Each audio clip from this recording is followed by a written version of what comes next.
Salut à toutes et tous, bienvenue dans cette nouvelle vidéo. Encore une fois une vidéo où nous allons sortir un peu de l'habituel sur la chaîne, comme la dernière vidéo avec les études du James Space Telescope de JWST, et là je vais faire de même, mais cette fois-ci nous allons nous attaquer aux formations de planètes rocheuses. Donc, pour certains d'entre vous, les plus amateurs ou ceux qui suivent plus l'actualité, ont sûrement déjà vu des illustrations ou des images prises par des télescopes en plusieurs longueurs d'onde non visibles, les proto-étoiles avec les disques d'agression autour, ou les nuages de poussière de gaz qui justement donnent naissance à la plupart du temps aux étoiles, mais en passant par le stade de proto-étoile, comme pour les planètes qui passent par le stade protoplanète. Donc dans certaines illustrations ou images prises par les télescopes, on voit donc un disque protoplanétaire qui, selon les conditions connues par les astrophysiciens ou astrophysiciennes, donne naissance aux protoplanètes gazeuses et aux rocheuses, comme Uranus et Neptune qui sont nommées planètes de glace, Jupiter et Saturne planètes gazeuses, et pour les planètes rocheuses, dans notre système, il y a la Terre, Mars, Vénus et Mercure. Mais pour d'autres systèmes, ça peut fonctionner, peut-être, nous verrons bien autrement. En tout cas, la formation d'un disque protoplanétaire se crée lorsque l'effondrement d'un nuage de gaz et de poussière, comme les nébuleuses dites pouponnières d'étoiles, s'effondre. C'est-à-dire que l'équilibre se déstabilise avec des facteurs pression, gaz et température. Le nuage donc monte en température, et si les conditions sont vraiment optimales, une fusion thermonucléaire en cœur de ce nuage, dans une boule de gaz dans le secteur où cette concentration se fait de plus en plus. Donc débute la fusion thermonucléaire au cœur de la future protoétoile. A l'inverse, les naines brunes n'ont justement pas eu assez d'éléments qui ont pu donner une condition favorable à cette fusion thermonucléaire à leur cœur. Nous allons parler d'une pouponnière d'étoiles nommée Sagittarius C, qui est à 300 années-lumière du trou noir de notre Voie lactée, qui s'appelle Sagittarius A étoile, que nous avons il n'y a pas si longtemps vu les premières images combinées de ce trou noir. Et en fait, la surprise générale, la formation de planètes rocheuses en pratique par les études menées sont généralement proches d'étoiles de faible masse, et pourtant il semblerait qu'ils puissent naître où il y a des étoiles plus ou moins massives, et même peut-être avec un éventail plus large en ce qui concerne les étoiles. Donc ce sont les premiers résultats intéressants pour comprendre l'impact sur la formation d'un système planétaire, en particulier pour nos très chères planètes rocheuses, comme notre bonne vieille Terre. Donc il est important que les scientifiques découvrent la diversité des populations d'exoplanètes parmi toutes celles observées. Et notre bon cher JWST concentre pour caractériser tous les disques protoplanétaires intéressants visés par l'étude des scientifiques, avec des étoiles massives où elles pourraient éventuellement se former. Il faut toujours souvent préciser éventuellement, car dans la recherche, il faut toujours valider la théorie en question.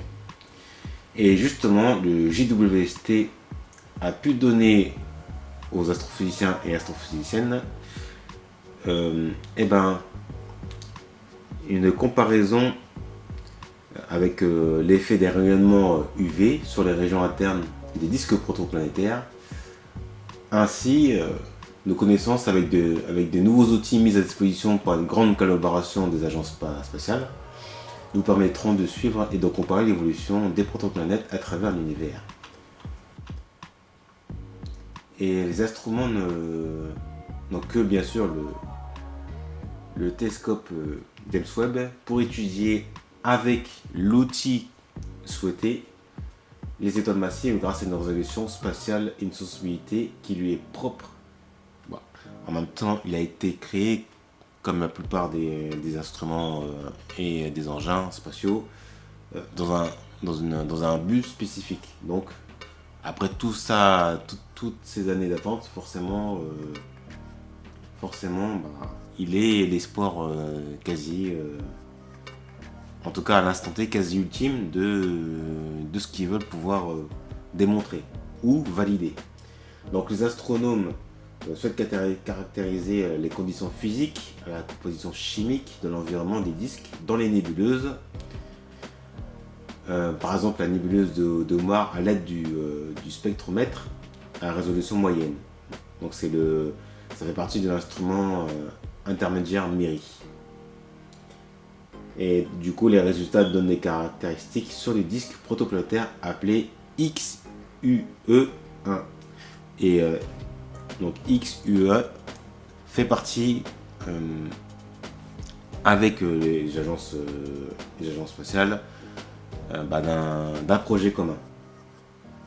Et ils se sont focalisés dans l'amas d'étoiles PISMI 24. Et du coup, c'est une première car des molécules ont été détectées pour la première fois dans un environnement assez extrême.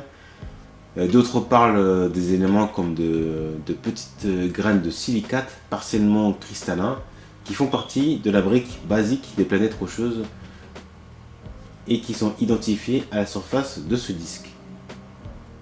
Et pour parler de ce qui a été dit à travers l'université de Radboud aux Pays-Bas, il a été constaté que des traces de molécules d'eau, de monoxyde de carbone, de dioxyde de carbone, le cyanure d'hydrogène et d'acétylène a été révélé. Mais toutefois, les émissions trouvées étaient plus faibles que certains modèles ne l'avaient prédit. Donc cela pourrait impliquer un petit rayonnement de disques extérieurs. Et donc ceci permet au projet XUE d'être remarquablement similaire à des zones assez proches de certaines formations d'étoiles. Et c'est ce qui a été constaté dans la région visée. Et en raison de nombreuses étoiles massives dont NGC 6357, les scientifiques ont pourtant détecté dans cette zone extrême une gamme de molécules qui font partie de la composition de base des planètes rocheuses. Donc tout reste encore à découvrir. Et avec d'autres images du disque protoplanétaire XUE1 avec le spectre d'émission recherché, ils ont trouvé dans des portions en microns assez intéressantes. Donc ces résultats donnent de futurs résultats intéressants pour la quête des conditions de la formation des planètes rocheuses. Car l'équipe scientifique constate qu'un éventail assez large pour que les conditions ressemblent à celles trouvées dans le disque bien étudié situé dans la région proche de la formation d'étoiles, qu'elles soient faibles ou fortes en masse. Donc là on parle des étoiles. Donc ces résultats des observations du programme est important pour aboutir à un schéma théorique des conditions de formation. Donc c'est-à-dire pour reformuler une nouvelle théorie.